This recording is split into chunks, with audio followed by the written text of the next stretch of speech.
Hello guys, and welcome back to Unique Arts. This is Costco Picasso, but you can also call me Shannon if you so please. So today this video is going to be, well, a little different. Obviously you can't see me. I'm too beautiful for you guys, and I don't think you can handle it. No, just kidding. I don't know. This just seemed easier at the moment. I haven't made a video in a while. I'm hoping to be a bit better about that. Might be changing the dynamic on the channel a bit, but obviously if that happens, I will let you guys know.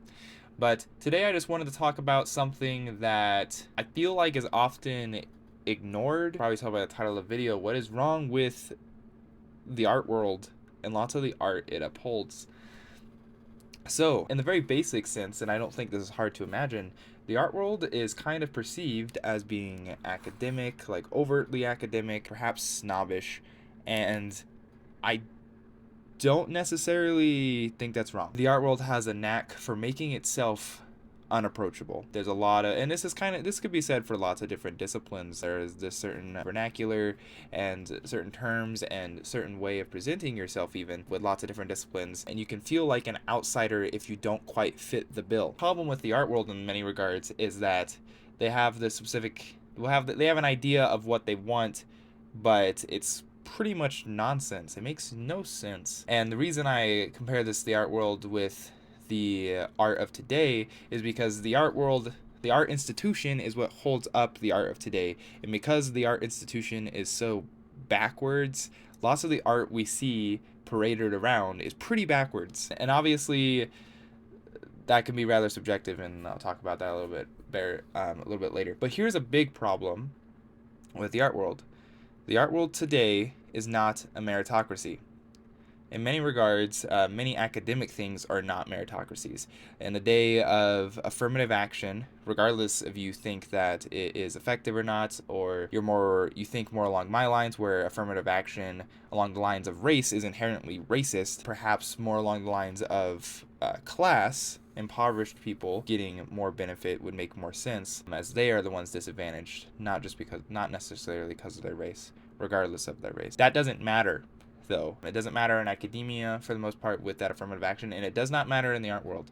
It does not matter how talented of an artist you are. It matters if you can sell yourself, and it's not even a matter if you can sell your art. It's a matter if you can sell yourself, and that's all it is. And I mean, in many regards, that's the business world, right? And perhaps part of the problem is the art institution has become full of cronies and crooks. Problem is, lots of the people that uphold it are anti-capitalist and often very arrogant. They're holding up an institution that is very capitalistic in its own regard. So it's kind of ironic, but it's not a meritocracy. Your identity factors is what comes first. It doesn't matter if you can create good art. It matters who you are. There are actual examples, and not just in the art world, but people that are white, straight dudes especially. They don't get commissions. They don't get the work. People don't want to collect their work because it doesn't matter. And even if, regardless if it could be the best thing since Leonardo da Vinci or Michelangelo, it doesn't matter because their identity doesn't fit the bill for what can sell. So you have to have these oppressed minorities, or so-called oppressed minorities. You need to be an ethnic minority. You need to be a woman. That makes it even better. You need to be part of the LGBTQ community. That makes it even better. If you can tick multiple boxes, fantastic. And the thing is, the problem with that really is you don't have to be a good artist. You can just be any of those things and you get attention just because of those things, not because of the quality of your craft, which is silly in many regards. I mean, we don't take someone who produces bridges, we don't let someone who checks all those social justice boxes produce bridges because of what their personal identity is, regardless if it's ridiculous or not. We let the person who's qualified do it. But the art world is not that way, and perhaps it's easier to say it because it's not as objective. You need to have safe bridges. Art is more, or sorry, not as objective. Art is more subjective in the sense that everyone will think of art differently. We all have our different ideas, and that is true to a degree because there is something called taste.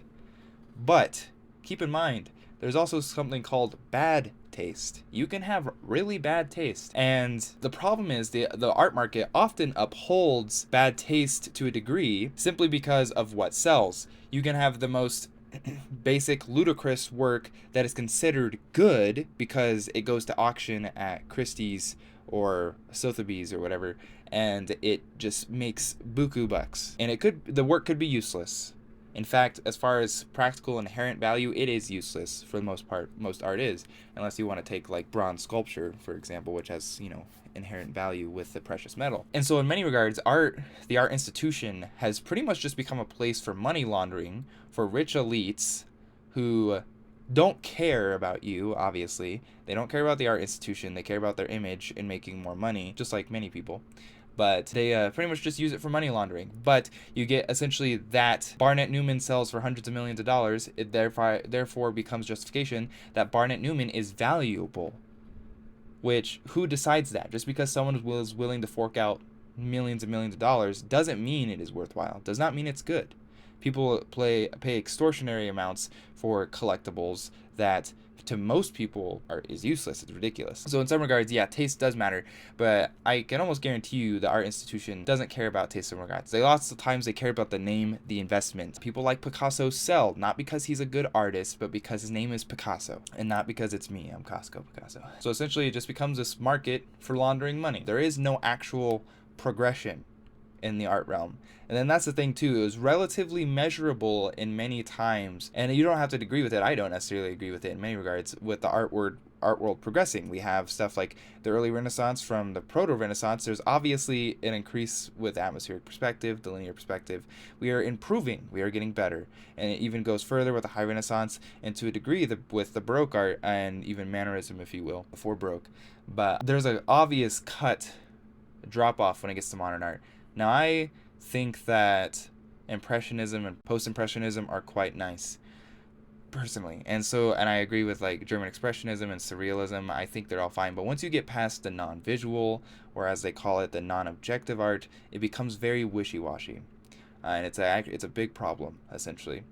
Because now it's non-objective, it's subjective. It becomes this whole postmodern conundrum of it's not the truth that this is just pure talent, it's my truth that it's talent. And that doesn't make any sense, sweet cheeks. That makes no sense. We should be able to objectively say Jackson Pollock is not a good artist. There, I said it. Jackson Pollock is not a good artist. His work is nonsense. I don't care what he said about it.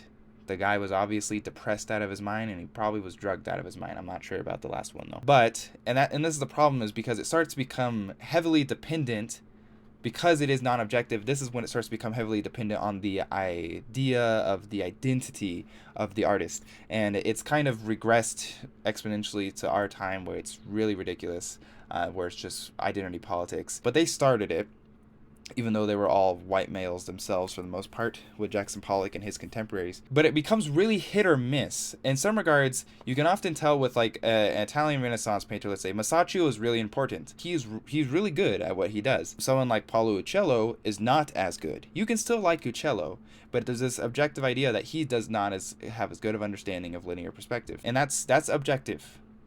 And if that's how we can rate some of our artists, especially compared to his contemporaries, he is not as good of an artist. It doesn't mean your taste can't come into play, and say you like him, you enjoy his work, and you can. I enjoy his work. But that doesn't really matter in the postmodern world. It doesn't matter. There is no objective characteristic whatsoever to measure. You can't measure any of the people with their contemporaries because they're all so different, or even if they're not, you're just not allowed to do that, essentially. And that's a big problem, obviously. For example, I mentioned Barnett Newman earlier. I love Barnett Newman. I love his work.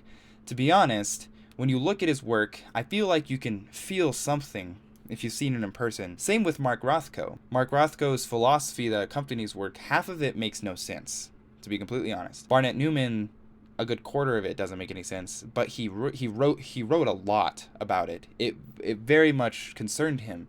But then you get people like Pollock, Motherwell, even Gottlieb and whatnot. They don't write that much. How are you even supposed to understand it? Some of these, you can feel something, but to really understand it down to the nitty-gritty, you need to read the artist's work. It's like you have to do so much extra work to understand it. You don't have to do that with Baroque era art or Romantic era art. You might be able to appreciate it more if you know the subject matter, what is happening in the image. But you can still capture the emotion without it. And I think some artists still do that well in the postmodern era, but most do not. And so their only source of credibility comes from their identity, which, to be honest, means bupkis to me. I don't care if he was Jewish, if it was a woman, if they were rich, if they were poor, if they were black, white, Asian, whatever. It doesn't matter to me. I care about the art. Now, it can be interesting to study the people and obviously see how it influenced their art. But the problem is, we always had a linear sense of progression to a degree, of course. And I disagree with the notion that the Renaissance tradition is the ideal and the classic tradition is the ideal. I love medieval art. I do really appreciate some postmodern stuff. But it becomes secondary, if even that, tertiary perhaps, after their identity. And lots of these artists aren't doing anything new. Look at the contemporary scene, most of them aren't doing anything new. It's pretty much we're calling it something new, and it might be slightly different than what someone did the last century, but for the most part, the biggest difference is that now it's a black dude and he's gay or something like that, or they're trans. Very, very, very, very, very little variation. And so it mostly comes to the identity. And in some regards, you can appreciate these changes, especially these stark ones when it comes to non-objective art and stuff like that. But you only appreciate the people who did it first, right? No one cares if you invented a telephone 50 years after Alexander Graham Bell did it, but we care about it in the art world. For some reason, it's beyond me, I don't know why. Marcel Duchamp is famous with his Dadaism in the early 1900s, and he put out some important questions about what is really art and stuff like that. But Duchamp did it. Why are people still doing it? It doesn't make sense. It's pretty much plagiarism at this point. We're just copying what Duchamp did. It was provocative then. It's not provocative now. Regardless of what your art history professor tells you, you're not inspiring. Sorry. And so we can be aware of the past and adjust where we see necessary, but a complete abandonment rarely makes the work relatable at all. Or, just like the example I just gave, we can be aware of the past and just explicitly copy the past. You're okay. Who the heck cares? I mean, unless it was the Renaissance tradition where we're copying the classics, essentially, well, okay, that only mattered because it had been 1,000 years. So maybe we should go back to medieval style art, and I'm sure there are some people that are doing it, right? It's kind of convoluted. But non-objective art is objectively nonsense. It becomes very much hit or miss, like I said, and it's mostly miss. Most of it makes no sense, adds nothing of value. It makes you question nothing. Lots of it is just an echo chamber. It makes you aware of things that you are already socially aware of, or it makes you aware of this artist's personal struggle, which frankly I do not care about. So what's the point? What's the point? There are very few examples where it actually works. There's a big, big problem with the art institution, people who hold it up, and I think personally lots of the problem with art history channels, there aren't very many of them, is they come from this tone of authority. Like they are the point of authority, they are the ones that matter. They're not really, and because of that they don't really seem open to questions, not open to conversation, and also they're one-sided. It kind of just fits one single narrative, like they're just puppets for the art institution. They're very anti-capitalistic while at the same time upholding crony capitalism, and it makes no sense. Now, on contrary to that, I am open to conversation. If you disagree with me, please let me know, of course. This was not a super well laid out argument, and I do want to emphasize that I think there is good art today. I think in many regards, art has become too political, and I think that's a problem. Art has always been political to a degree in many instances, but I'm tired of seeing politics, man. I hear about it enough. I don't want to see it in art. Art should be, in my opinion, should be kind of an escape, an appreciation of human beauty and human talent. And sometimes you see talent, sometimes you see beauty in the art world today, but it's a lot fewer and far between than it used to be. I don't have to like Géricault's Raft of the Medusa, but I can still appreciate it. And it's really, really hard, really difficult to appreciate a lot of what we see today. I am Shannon. Again, please feel free to let me know if you disagree with me, think I'm an idiot. That's fine. But yeah, I'll see you guys next time.